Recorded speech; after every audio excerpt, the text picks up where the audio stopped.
On today's video, we are going to explore the layout of the Lost Kingdom.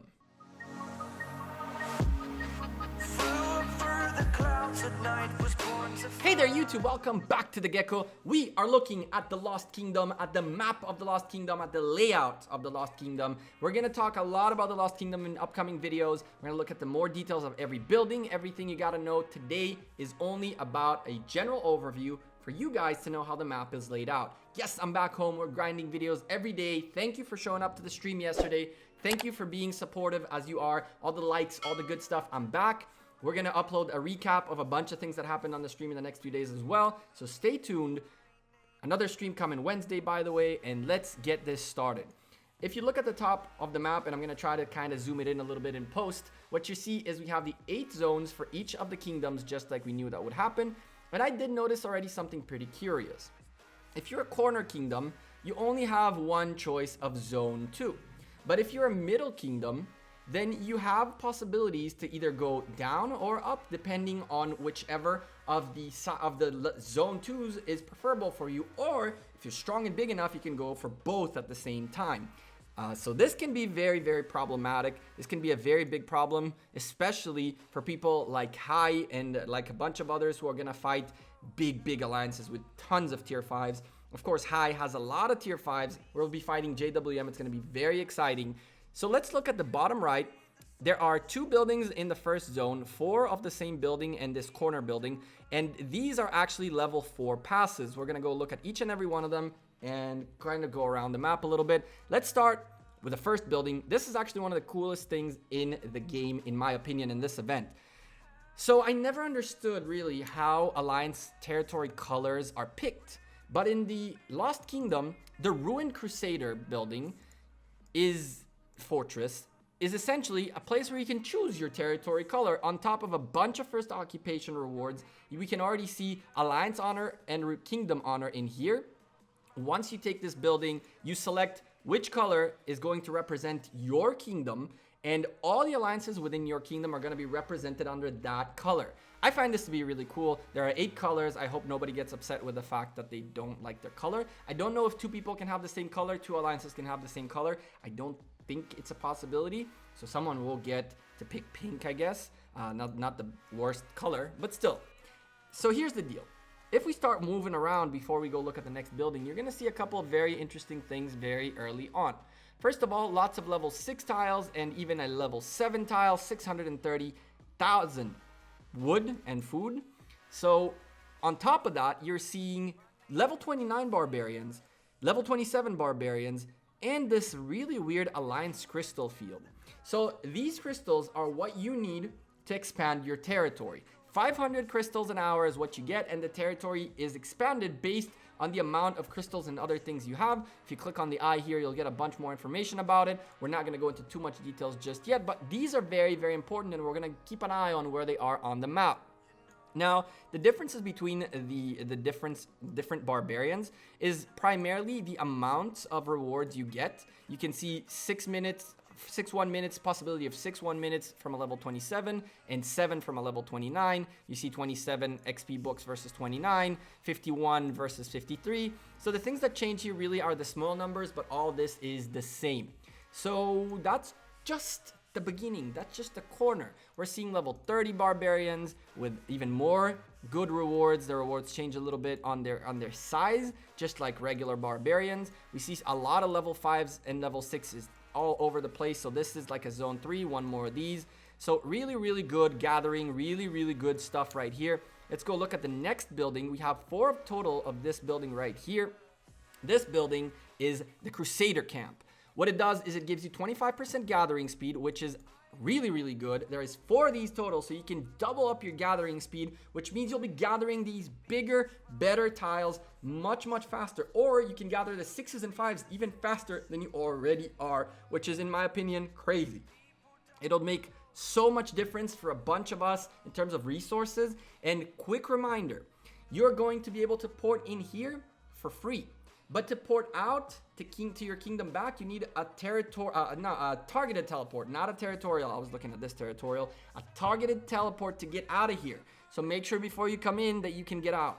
There's a bunch of targeted teleports available by first occupation rewards all over the map. So if you're in a big alliance or you're in a kingdom that perhaps is going to split around these first occupations, think about that. Don't hoard it all to one alliance, because some of these first occupations might be very important for middle and small alliance in your family that can be very useful for you, as they can be gatherers, they can help you out with troops, they can help you out with a lot of different things. So these first occupations are crucial. 1 point per minute for Kingdom and Alliance Honor. This makes me think that Kingdom versus Kingdom, the Lost Kingdom, is all about points, just like Ark of Osiris, but in a long-term, bigger scale. So gating these buildings and making sure you get as many points as possible per minute at all time seems to be a priority very early on. So at this point, we've seen Zone 1. At this point, we know what we get guaranteed as a kingdom. And then we have these passes. These passes are level 4 passes that are going to contain a substantial amount of troops all over the place. There's going to be a substantial amount of troops all over the place.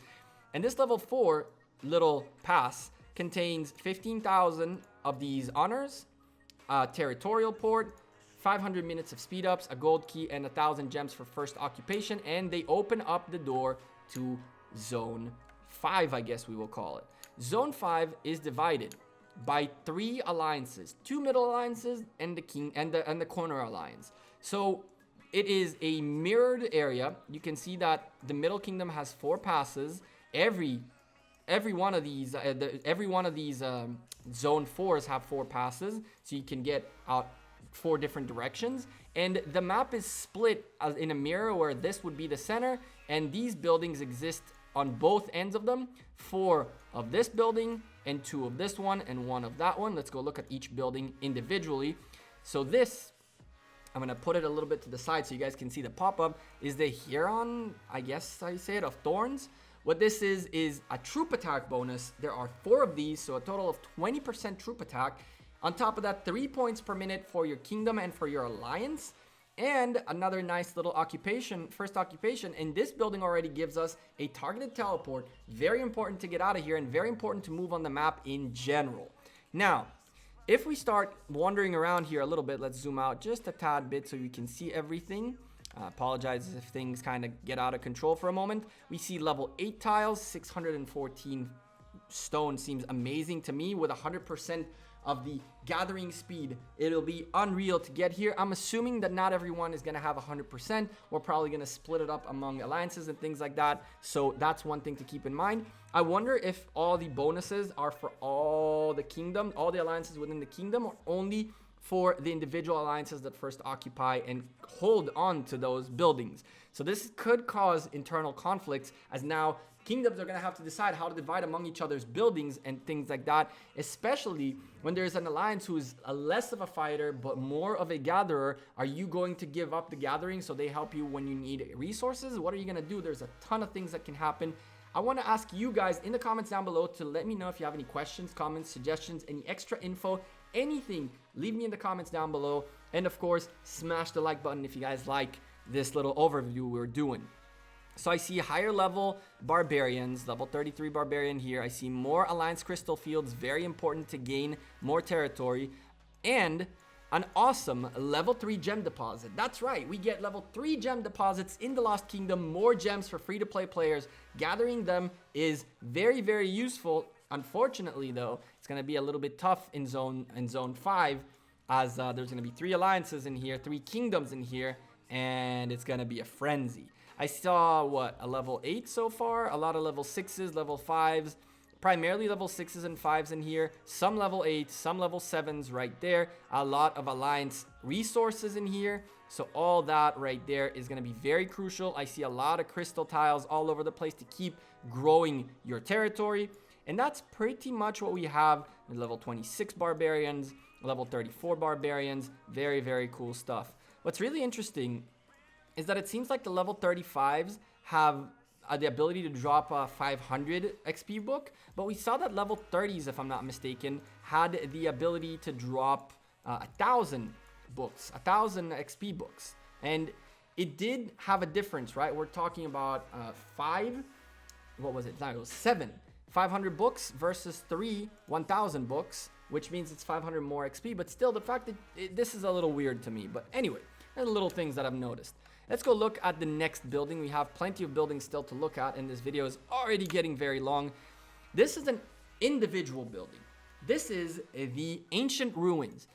It has this little radar, and you guys remember we talked about the fact that some of these buildings, it's not a matter of only defeating the troops inside the building, but also the troops around the building, and this includes not only barbarians, but also individuals from different alliances when trying to take over these ancient ruins.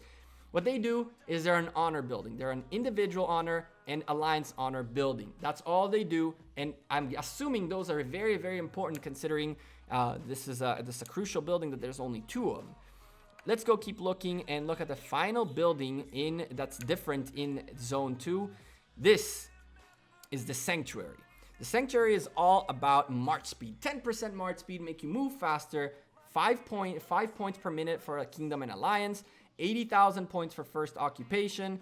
Lots of targeted teleports in case you got to get out of here. 100, well, this would be 3,000 minutes of speed ups. Do the math. I think it's do the math. I don't know. 50 hours, right? Because divide by 2, right? Brain dead. Anyway, 2,000 gems, first occupation, and that's pretty much Zone 5. Now, Zone 5 is, again, a mirror. There is 2 of these buildings and 1 of these on each side, which means that 2 middle kingdoms can decide to split the map, while the guy at the corner is going to have to really figure out where he's going. Oh, being a corner alliance kingdom is going to be really, really bad, isn't it? Now, Zone 6. Zone 6 has 3 of these buildings and 1 of this one. This is another individual building we're going to look at in a bit. FYI, to get to level 6, you got to get through a level 5 pass, which is loading right now. To get through the pass, once you get through it, 1,500 gems, another gold key, 2 territorial ports, lots of good stuff. Just crazy, crazy first occupations. Lots and lots of gems and teleports. Let's go look at the buildings first, and then we'll wander around the map a little bit. So this little Colosseum is the Circle of Defense. The Circle of Defense, there's 3 of these total. You get reinforcement capacity up to 20%. Watchtower damage up to 20%. 7 points per minute for Kingdom and Alliance honors. 100 hours. 3 targeted teleports. 3,000 points. Gems, I mean, and 1 gold key for first occupation. This is all about defense. You can end up with 60% more reinforcement, 60% more watchtower damage. Honestly, this can be interesting, especially if we start hitting cities, people start getting burned. Reinforcing, creating like small traps can be a really, really interesting concept to do. Maybe you take like a 4 or 5 million power guy that's City Hall 16, and you place them somewhere and you fill them up with a ton of tier 5 reinforcements and hope he gets hit, and you essentially slaughter the guy that got hit, that's hitting you, right? You can create a bunch of different traps now that you have extra reinforcement capabilities, an extra 60%. It's quite a lot. It can get to a lot of troops.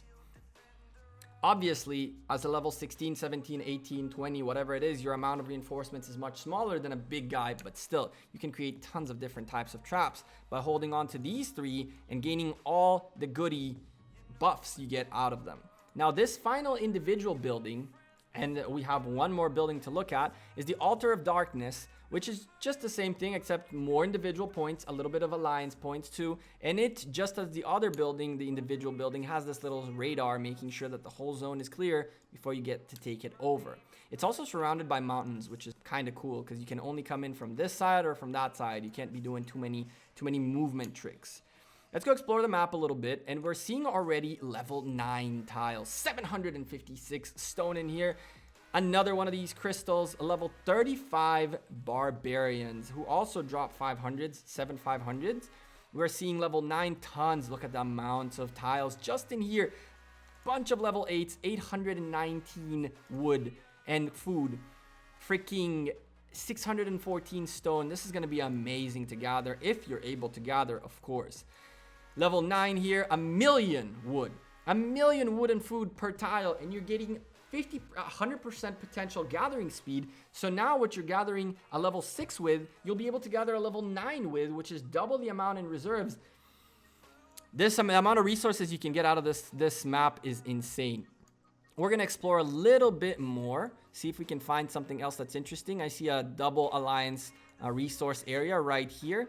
A lot of different things. I see less of the crystals right here as we speak. There's one alliance crystal here and another one here. So maybe I was looking, whoa, there's a lot of them. I just opened my mouth and they all showed up. What do you know? I'm looking for one more thing that I did see previously when I kind of did the first take of this video. There is a level 3 tile right here for gems, but I don't see any level 4s. I guess maybe they're available only in the center core or not at all. We're about to find out. So we saw all that there is to see, bunch of tiles, bunch of big boy barbarians, very exciting stuff. Now what's left for us to do is look at the final pass. The final pass right here, zoom out a little more instead of being stubborn. The final pass right here is a level 6 pass. The level 6 pass gives you lots of goodies on first occupation, lots and lots of goodies like always. And then we go into the final zone, the center zone, where we find the main building, Kingsland, the main building surrounded by 4 defensive buildings. I'm interested to know what these guys do. We're yet to find out. It's a much smaller zone than the zone 3s of the regular maps. So this is very cool because I'm assuming that 1 or 2 alliances at the most will manage to get in here, or maybe the other alliances will stay very close to the edges while the guys fighting at the center will make it forward. Let's go look at the center building, which has a very weird name. It's the Great Ziggurat. I don't know what a ziggurat is. If you guys know what a ziggurat is, leave me a comment down below. If you occupy this building, all damage 3%, all damage taken reduction 3%, 15 points per minute for your alliance and kingdom. Lots of good rewards. 5,000 gems for first occupation, 150 hours, 3 targeted teleports, and a gold key again, plus a bunch of honors that you can get from the first occupation. These buildings seem to be like Fury Citadel. Are they all Nature Citadel? I don't know why I couldn't read Nature. Storm Citadel and Megalith Citadel. Each and every one of these gives you something else. Troop defense, troop attack. This guy is troop health, and this one should be march. So each one of these buildings gives you a little bit of an extra boost. And I'm thinking that these buildings are crucial for getting the ziggurat right here. And since it says that defensive will not attack the Great Ziggurat, I think that these are defensive mechanisms of the ziggurat that you first of all have to take over before you can get the Great Ziggurat. We're going to explore this area a little bit more. I see level 39 barbarians. Woo-wee, that's going to be a lot of XP. And level 4 gem nodes. That's right, we got level 4 gem nodes on the inner zone, 40 gems. If you're a free-to-play player, if you're not a free-to-play player, gathering these is very, very good if you're looking for free gems and have the marches available. Now you can get even more than the regular, except that I don't believe that anyone who will make it into this zone will actually enjoy these too much. But if you do, here you go, level 4 gem nodes. I'm excited. I'm seeing lots of level 39 barbarians. Black bear is kind of scary stuff. Level 9s and 8 tiles all over the place. All over the place. 9s and 10s, 9s and 8s only. A million, 819, 40 gems. Oh my goodness. Let's find a level, maybe a level 9 gold. Gives you 336 gold. 1,000 gold. Not that you really need gold at this point, but still. Well, if you're a tier 5, you're going to need a lot of gold. So that's good for you. There is everything we've seen so far. I have yet to see crystal tiles. I think that once you get here, the crystal tiles are irrelevant. They don't show up here anymore. And just like I said, like last time I said it, and there it is. Level 40, I'm assuming, is the top of the top. That's the most you can kill. I've only seen level 40 so far. And as you can see, they also have the most amount of tomes of knowledge and all that good stuff. Let's explore a little bit more and see if we can find anything else we haven't seen. I don't think we have anything missing. So let's go ahead and close this video right here. It's as long as it can be anyway. So thank you guys very much for watching this video. If you liked it, this little overview of the whole map layout and how it is, leave me a comment down below. Let me know if you want to see more. If you have any comments, questions, suggestions, anything, let me know again in the comments. Twitter, Facebook, Instagram, all that good stuff in the description below. Click show more under the name of the game to see all that good stuff. Come join the Discord. Very active. I'm always there. I'm always replying there. We have a nice group of people in there. Come join us. It's the Gekko right there. Down below, the link to the Discord, Facebook, Twitter, Instagram, all that good stuff. I'm the Gekko. I'm out of here. Thank you guys very much again for watching this video. All your continued support. I'm back for my trip. We're back on the grind, and I'll see you guys in the next video. Peace.